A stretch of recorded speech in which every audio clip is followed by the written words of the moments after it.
네, 안녕하세요. 차기남의 환경안전관리자입니다.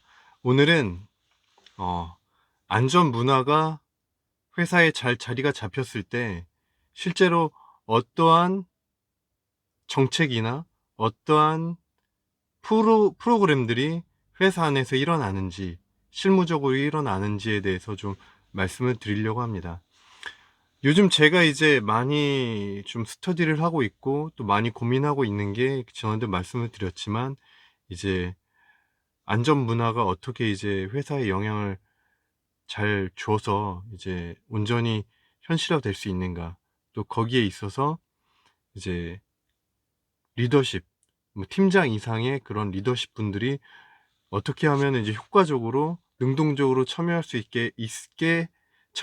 수 있도록 만들 것인가에 대해서 많이 고민을 하고 있다라고 전에 말씀을 드렸는데, 제가 이제 여러 가지 책들을 찾아봤는데, 어 그럼 이제 안전 문화가 잘 자리가 잡혔을 때에, 그런 회사의 경우는 이런 프로그램들을 시도하고 있고 하고 있더라라고 이제 명확하게 정리된 것들이 사실 많이 없더라고요. 그래서 어 뭐 안전 개선 사례, 그런 예시들은 많은데 그것들이 이제 안전 문화의 성숙 단계와 맞물려서 어떻게 이제 진행이 될 수 있는지에 대해서 좀 얘기하는 것들은 많지 않아서, 이제 오늘 그것에 대해서 좀 말씀을 드리려고 하는데, 아마 단계별로 진행되는 것에 대해서 디테일하게 말씀드리긴 좀 어려울 것 같아요. 제가 여기에 대해서 전문가도 아니고. 그렇지만 이제 우리가 안전 문화가 잘 진행되는 회사에서는 그래도 기본적으로 이러한 프로그램들을 이제 현업에서 회사의 전반에서 실행하고 있더라라는 것 정도는 이제 말씀을 드릴 수 있을 것 같아요. 그래서 오늘 제가 좀 준비해온 종이가 한 장 있습니다. 네. 이게 뭐냐면은 이제 브래들리 커브, 지난번에도 말씀드렸죠. 그래서 반응적, 의존적, 그다음에 독립적, 상호 의존적 단계로 넘어가는 데 있어서 이 밑에를 보시면 좋아요. 밑에에 그러면은 이 예를 들면 반응적 단계에서 의존적 단계로 가기 위해서는 여기에 나와 있는 이러한 내용들이 어느 정도 선행이 돼야지 의존적 단계로 넘어가고, 의존적 단계에서 독립적인 단계로 넘어가기 위해서는 여기에 나온 내용들이 혹은 프로그램들이 선행이 돼야지 넘어가고, 이렇게 이제 보시면 좋을 것 같습니다. 네. 아마 거의 다 보셨을 것 같으니까. 그래서 오늘은 여기 이 내용들 중에 이제 좀 제가 중요하다고 생각하는 것 한 10가지 정도를 뽑았어요. 그래서 그 10가지에 대해서 말씀을 드리고, 혹시라도 이제 앞으로 취업을 준비하시는 분들께서는 이런 10가지를 어떻게 하면 이제 회사에 적용할 수 있을까, 회사에서 실현할 수 있을까를 고민해 보시면 좋을 것 같고, 그 다음에 지금 현업에 계신 분들은 이 10가지 중에 우리 회사가, 내가 지금 근무하고 있는 회사가 몇 가지나 이제 하고 있는가를 한번 생각을 해보시면 좋을 것 같아요. 일단 지금 제가 말씀드리려고 하는 거는 법과는 별개입니다.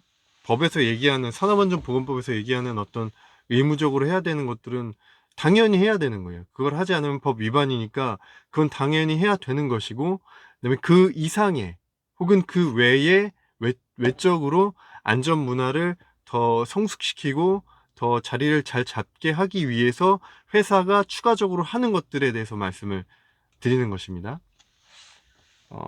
그럼 10가지 한번 말씀을 드려볼게요. 첫 번째, 설비의 안전화. 이 설비 안전화라는 건 뭐냐면은, 뭐 생산 장비든 어떤 장비든 있잖아요. 여러 가지 중요한 장비들이.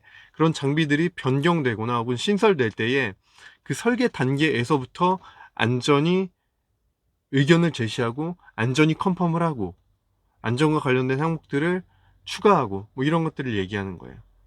당연히 시공 단계, 그 다음에 운영 단계는 말할 것도 없고, 설계 단계에서부터 어떤 본질적인 안전을 추구하기 위해서 안전 관리자가 이제 인벌브 돼서 업무를 하는 거, 그런 거, 설비의 어떤 안전화. 그 다음에 두 번째, 안전 슬로건을 제정하고 그것을 모든 회의 시간대, 그리고 모든 뭐 생산 근무조 교대 시간대 재창하는 거. 뭐 이거는 추가적인 설명을 드릴 필요가 없을 것 같아요. 네. 요거 그대로입니다. 회사의 안전 슬로건을 지정해서 그것을 모든 회의 시간대 외치고, 그다음에 모든 근무 교대 시간대 외쳐서 그것이 우리의 어떤 마인드로 이제 계속 자각이 될 수 있게 하는 것이죠. 그다음에 세 번째, 이거 우리가 BBS라고도 하는데, 뭐 좋게 말하면 이제 안전 행동을 칭찬하는 거고, 이걸 좀 안 좋은 면에서 보면은 또 위험한 행동을 지적하는 거고. 근데 그것이 이제 관리자가 하는 게 아니라 직원들 간에 스스로 이제 어떤 것들을 지적해주고 어떤 것들을 칭찬해주는, 안전 관련돼서 그런 어떤 이제 일들, 그런 프로그램이 이 세 번째이고, 그다음에 네 번째, 뭐 안전의 날, 그다음에 안전 결의 대회, 뭐 무죄 기원제, 이런 어떤 회사 전체적으로 전 인원들이 참여해서 안전에 대해서 뭔가 의미 있는 행사를 하는 것. 안전의식을 다지고 안전에 대해서 결의하고 결심하는, 그런 행사를 하는 것. 그것이 이제 네 번째이고요. 다섯 번째, 리더십이 직접 참여하는 현장 안전 점검. 뭐 그게 이제 주기적인 것이면 더 좋겠죠. 이제 주기적으로 팀장님, 뭐, 뭐 이사님, 뭐 상무님, 혹은 공장장님, 이런 직급을 갖고 계신 분들이 이제 안전 점검에 직접 참여하고, 뭐 개선할 수 있게, 개선은 물론 이제 실무자들이 하겠지만 어쨌든 안전 점검에 참여를 하시는 것, 그게 이제 다섯 번째이고요. 그다음에 여섯 번째, 그 회사마다 인사평가, 인사고과, 뭐 승진, 뭐 시험, 승진 자격 요건, 이런 것들이 있잖아요. 이런 것들에 안전과 관련된 항목, 혹은 뭐 안전 과목, 안전에 대해서 평가하는 그런 것들이 들어가 있는 거예요. 네. 몇 점이 됐든. 근데 그 평가가 마이너스일 수도 있고, 혹은 플러스일 수도 있습니다. 그래서 어떤 식으로든 인사평가, 뭐 팀평가, 그다음에 뭐 인사고과, 또 승급시험, 승진시험, 이런 것들의 안전과 관련된 항목들이 추가가 돼 있는 것. 그게 이제 여섯 번째이고요. 그다음에 일곱 번째, 뭐 이달의 우수 안전인, 뭐 그런 거 있잖아요. 그다음에 우수 안전 제안, 뭐 이런 거 있잖아요. 이런 것들을 포상하는 거죠.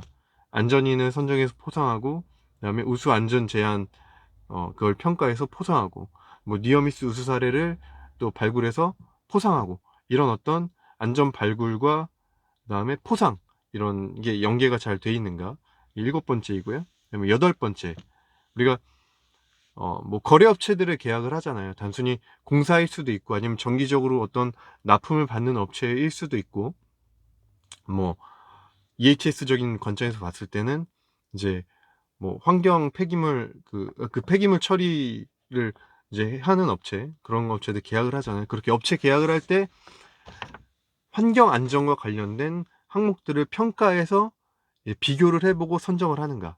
환경 안전에 대한 어떤 업체에 대한, 협력 업체에 대한 평가, 이런 게 여덟 번째가 될 수 있을 것 같고, 아홉 번째, 니어미스 레포팅이 활성화되어 있는가. 예. 여기서 니어미스가 중요하게 제가 보는 이유는 뭐냐면은, 니어미스는 결국에는 관리자가 아니라 그 밑에 있는, 현장에 있는 직원들이 얼마나 실제로 안전에 대해서 관심을 갖고 실제로 참여하는가를 나타내는 척도가 되는 것이거든요. 그렇기 때문에 니어미스 제도가 그냥 단순히 있다라는 게 아니라 활성화가 잘 돼서 직원들이 적극적으로 참여해서 레포팅을 잘 하는가, 그런 그 취지에서, 그런 맥락에서 보는 것입니다. 그래서 아홉 번째가 니어미스 레포팅 활성화였고요. 마지막으로 열 번째, 회의, 뭐 여러 가지 회의가 있죠. 회의가 일단은 안전을 좀 포커싱하고 있는 회의가 좀 있어야 되고, 뭐 그 주관은 잘 모르겠어요. 그 주관은 잘 모르겠지만 안전에 포커싱된 어떤 리더십급의 회의가 있어야 되고, 그 다음에 어떤 모든 회의마다 어떤 성과나 뭐 어떤 얘기를 할 때 안전이 첫 번째가 되는 거예요. 뭐 부서의 어떤 뭐 이달의 실적을 이야기한다, 그 부서장이. 그러면은 그 첫 번째에 무조건 안전에 관련된 항목, 예를 들면 사고율이 될 수도 있고, 안전 뭐 개선 제한이 될 수도 있고, 위험 요소 발굴이 될 수도 있고 뭐 있겠죠. 그래서 안전에 대한 실적이 무조건 첫 번째가 돼야 되는 거. 그다음에 뭐 그런 거에 없더라도 이번 회의 때는 우리가 먼저 안전에 대해서 뭐 평상시에 느꼈던, 오늘 근무하시면서 느꼈던, 혹은 이번 주에 근무하시면서 느꼈던 안전 관련된 내용들을 먼저 얘기하겠습니다. 이거를 이제 보통 이제 세이프티 토크라고 하는데, 무조건 회의 서두에 어떤 세이프티 토크, 안전과 관련된 것들을 이야기하고 시작을 하는 거. 그래서 요게 이제 아마 10번째, 회의와 관련돼서 안전이 어떤 우선적인 항목으로 들어가고 있는가, 예, 라고 보시면 되겠습니다. 이렇게 해서 이제 10가지 정도를 좀 말씀을 드렸어요. 우리가 흔히 이제 우수하게 이제 안전관리가 되고 있는 회사들 보면 이제 방금 말씀드렸던 듀퐁도 있고, 그 다음에 뭐 솔베이, 그 다음에 뭐 악조 노벨, 그리고 뭐 알코아, 뭐 국내로는 어쨌든 사고는 좀 나고 있지만 포스코, 뭐 현대, 그 다음에 삼성, 뭐 이런 업체들을 보면은 여기 제가 말씀드린 10가지 중에 반 이상은 다들 하고 있을 거예요. 뭐 듀폰 같은 데는 거의 10가지를 다 하고 있는 걸로 지금 판단이 되고요. 저희 회사의 경우 오늘 말씀드린 10가지 중에 냉정하게 한 가지도 하지 않고 있습니다. 한 가지도 하지 않고 있어요.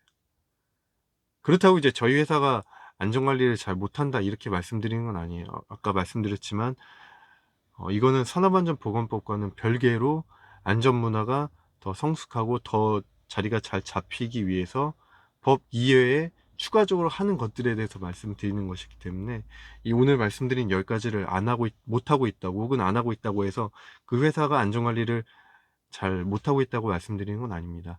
다만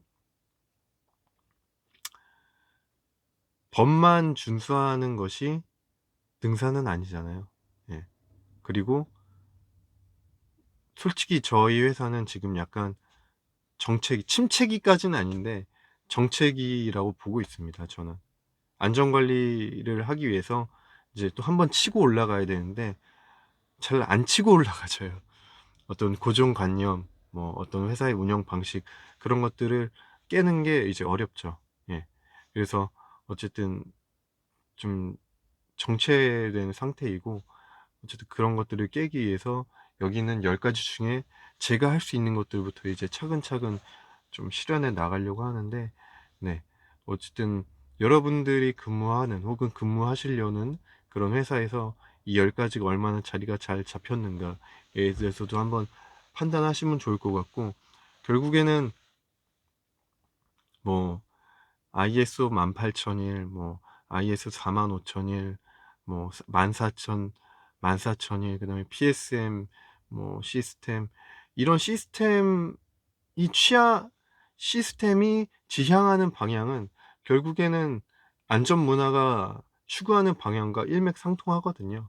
일맥상통하기 때문에 그런 것들이 다 잘 정돈이 되고, 그다음에 이 안전 문화까지 잘 정리가 되면은 아마 안전 관리에 대해서 정말 잘 하고 있는 회사라고 평가를 받을 수 있을 것입니다. 그래서 우리가 안전관리자로서 근무할 때에 이런 어떤 좀 원대한 꿈과 목표를 갖고 일을 해야 되지 않을까라는 생각을 말씀드리면서 오늘 영상은 여기서 마무리하도록 하겠습니다. 네, 감사합니다.